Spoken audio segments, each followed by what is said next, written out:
Hey! This morning I was woken up by a strange noise coming from the bathroom. The muffled echo of someone's argument entering my room through the door was not closed tightly enough.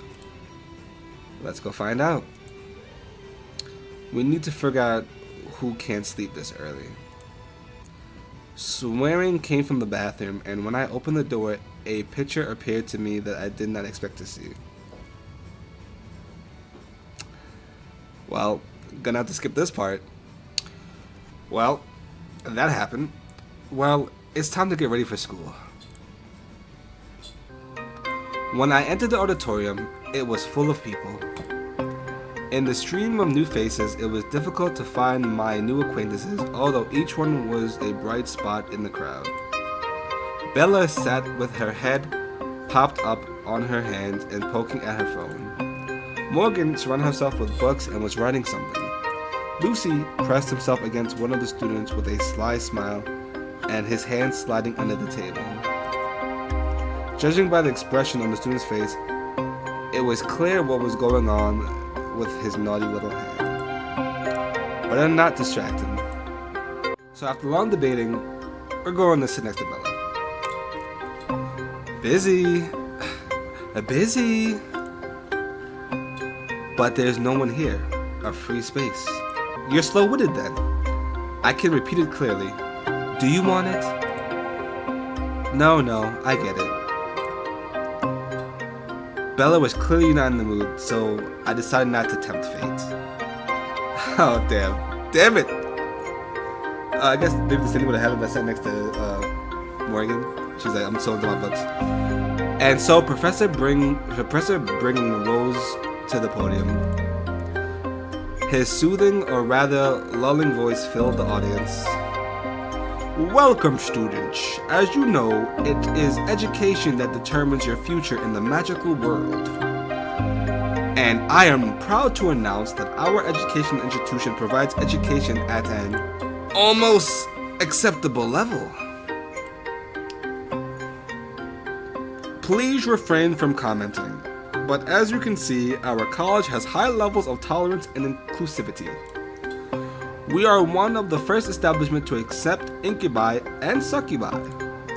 Among our college graduates, there are 3 winners of the Merlin Prize, the most prestigious awards in the field of magic science. Are you one of them, Professor? No, but I am a proud recipient of the Greenwich Medal of Honor. Isn't that given to every magician upon reaching 70 years of age? Don't disrupt me while I'm giving the lecture. All questions after class. Let's continue. I tried my best to listen to what the professor was saying, but my eyes were treacherously closing. And in 1989, we snore.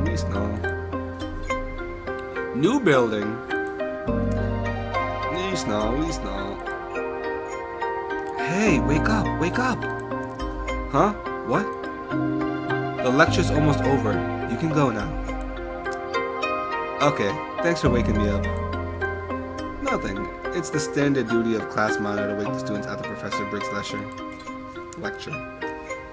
He's not the most engaging storyteller, you know. I rubbed my eyes and we left the auditorium. Oh shit. So now I could go clubbing? Of course, I was not I'm about to go. She was mean to me. I don't want to do her no more. Looking into the bar, I noticed Bella at one of the tables. She was clearly bored being alone. Let's try being rude. It was clear from Bella's look that it was better not to mess with her now, so I left her alone. Alright, well that was a waste. Damn it. Wasted that. I feel like a wasted day to me. Today, half the seats in the auditorium were free, and judging by the faces of those who came, they were driven here by force. There were no sign of Lucy or Bella, and even Morgan looked, if not irritated, then upset. I sat down next to Morgan, who immediately greeted me with an embarrassed smile. Did something happen? You look gloomy. It's okay. I just don't really like these lectures. Or rather, everyone doesn't like them. Now you understand why. I almost choked when I walked up to the podium.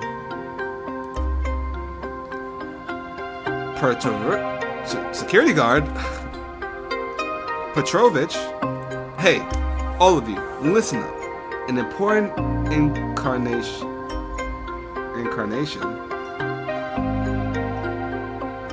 Incantation. Information. Okay. Today I, the gatekeeper, Petrov, will conduct the basics of life safety. It's amazing that he said it without making any mistakes.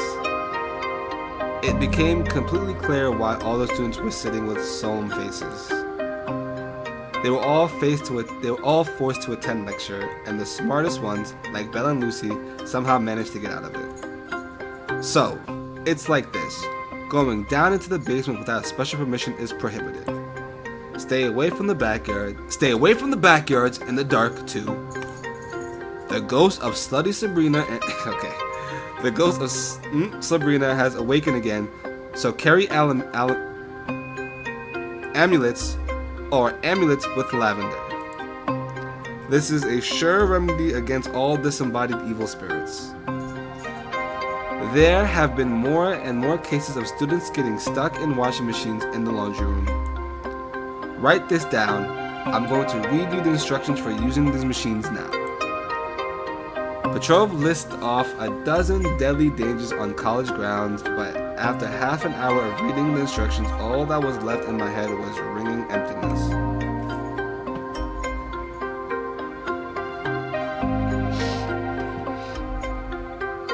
When Petrov finally finished his lecture, I decided to add one more potential danger to the list. Lectures on life safety.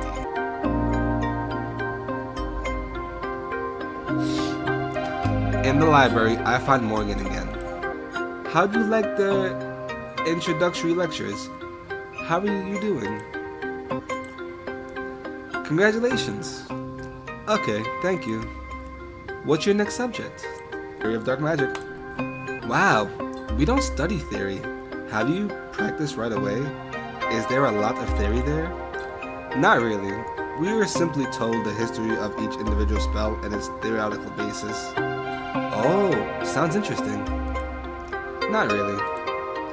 Morgan smiled modestly. Well, if you say so. For some time we continued studying while listening to casual conversation with Morgan. Listen, can I ask you something strange? Oh, stop it. Morgan was visibly embarrassed. We have a practical exam soon, and he began to fidget unsteadily in his chair and tried to find words. His eyes looked up at me, then back to the floor. If you don't mind that, could you use your powers on me? Morgan was already as red as a tomato. Do you know how my powers work? Yes, that's why I'm saying, if only you don't mind. Sure. Then meet me in the evening? Oh my god, look at her face. Oh no, it's over for me, I'm cooked. Okay, I'll wait in my room. Fine, I'll have to run until the evening. Morgan, all red, ran out of the library, almost forgetting his things. I think I now have plans for... There was an uncertain knock on the door. Come in. The door opened and Morgan walked into my room. He was incredibly red with embarrassment and constantly looked at the floor. Hi. I remember we agreed on something? I remember. Have you changed your mind? Oh, I haven't changed my mind. Shall I come in then? Come on in, get settled. Alright, I gotta guess who's talking. Morgan came closer and shyly rested his gaze on the floor, periodically looking up at me. I practiced a little. At that moment, I noticed that he was holding something behind his back. He pulled out an item and turned out to be a small pink. Is this your first time? Yes. Is this bad? No, it's okay. Have you trained on this? I pointed at the... Yes. Lucy said that we need to prepare ourselves. It would be too small. What? Morgan's eyes widened in surprise. How do you prepare? Well, both there and here. Morgan made an uncertain gesture towards his head and lower body. I thought about it, and since this is his first time, and it would be too much for him, even if he was preparing, let's start with the mouth. It's safer this way. Okay. Nodded and looked around uncertainly. Where should I... Get on your knees. Understood. Oh. Well, gonna have to skip this scene too. And we're back. He stood up and covering his front of his pants with a book, backed out of the room. I'll go. Thanks for the help. You're welcome. Don't forget to wash your face. What?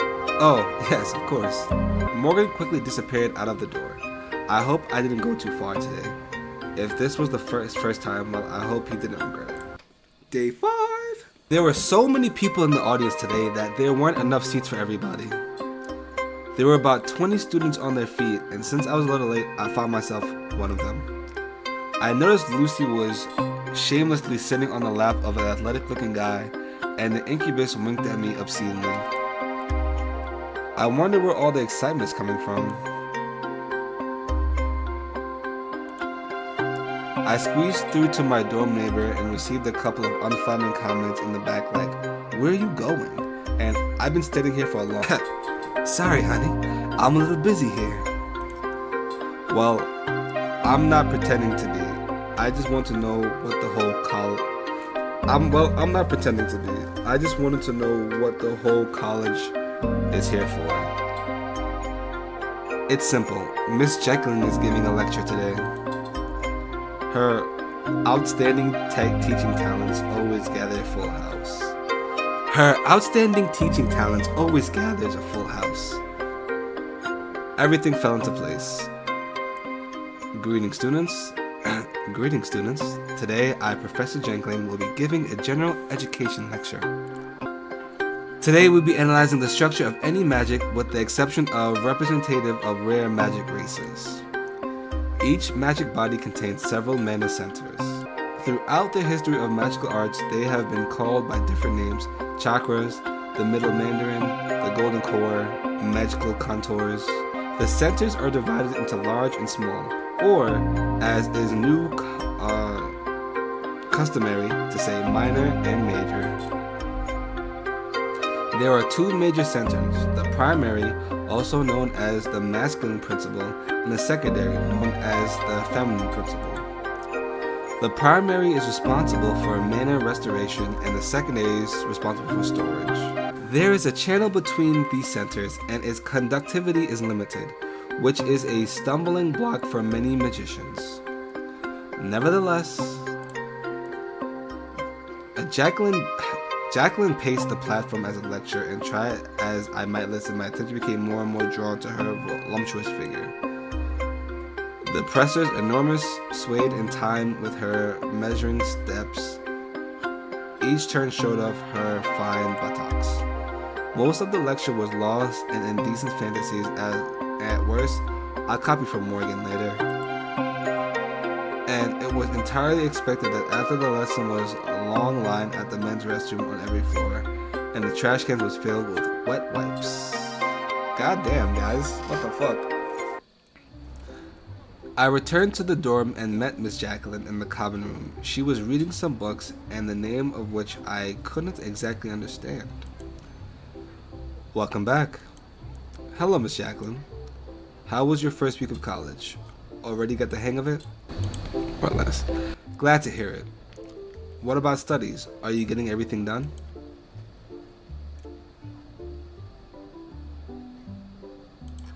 Better not delay this, and in general, don't accumulate academic debates so early. Ask Morgan for help if needed. Miss Jenkins looked around, thoughtful, as if thinking whether to ask the next question. How was your sex life? Didn't understand? Well, I'm talking about your contact with Lucy. Have you already terminated it? No. Lucy doesn't know how to terminate contracts yet. Understood. Not surprising. He doesn't even know how to sign contracts yet. That is an amazing coincidence. She placed the book on the table and loosened her tie slightly, letting out a soft moan that made something stir in my pants. But I don't understand correctly that under the terms of the contract you need to have sex with someone regularly. That's right. Well, I asked how you're doing this. Are you meeting deadlines? There was clear concern in her eyes, several sleep deprived and anxiety. Can I have a chance if I play my cards right? I need to not sell. She sounds concerned. She might know I'm lying. She might not. So we're gonna lie. We're gonna lie. Sorry to hear this. What? Sorry if this is a personal question. What's wrong? Okay. Do I be forward? Or do I just play the innocent? Do I play innocent? Or do I be forward? She sounds concerned. I'm not gonna... Strange. I thought that you were different. Miss Jenkins examined me slightly. Although judging the attractiveness of my students is a little unethical, let's get back to your problem. When is your contract deadline? End of this week. She silently looked at the floor as if complimenting her next move. If you don't find a partner by the end of the week, let me know. This is a serious problem and will need to be addressed. Okay, Miss Jacqueline. I'll go to my room. I need to get ready for classes. And you, download some dating apps, for example. I'm sure you're popular there. Okay, Miss Jacqueline. The woman nodded slightly and went to her room, and I stayed in the common room and thought hard. Did I understand correctly that if I waited until the end of the week, I would have a chance to sleep with Miss Jacqueline? That is definitely an opportunity not to be missed. Day 6. Oh, we made it to the end of the week. Let's go. I gathered all my thoughts into a fist and bent over the form. There were a few voros, but they were tricky. Question 1. Choose the most effective remedy against ghost. Why does it have to be? Why? Is it multiple choice? I wasn't paying attention. That's a lie. I was paying attention. It's lavender. Question 2. What is the major secondary mana center responsible for? That is storage. Oh my god. I'm a fucking genius. Question number 3. What is the most prestigious award in the world of magical science? Fuck. Was it? I think it was not the Merlin. I think it was the Greenwich Medal of Honor. Damn it. Or was it the Merlin Award? Who's higher, Greenwich or Merlin? I think Merlin is I'm gonna go with Merlin. I forgot the name of which one it was. I put the pen down and exhaled. Now all that was left was to wait for the results. There's nothing for me to do. It's nothing to do in town, but it is a demo. Saturday. End. Oh no. Game. Oh, we made it to the end. Game over, but not the story. Thanks for playing. Add the game to your wish list and don't miss it. Damn. So we made it to the end of Futa and Femboy House. That was fun. I enjoyed that. I can't wait for the game to drop. Am I gonna play it? Maybe we'll record it, but I'm happy I got at least got the demo out the way and I can show you guys, you know, what's going on here. But I enjoyed it. I definitely have a lot of editing to do, but you'll see that finished product when we get there. But thanks for stopping by. Leave a like and comment, and hopefully this doesn't get me a strike. Hopefully I edited it the right way, but until then, peace out.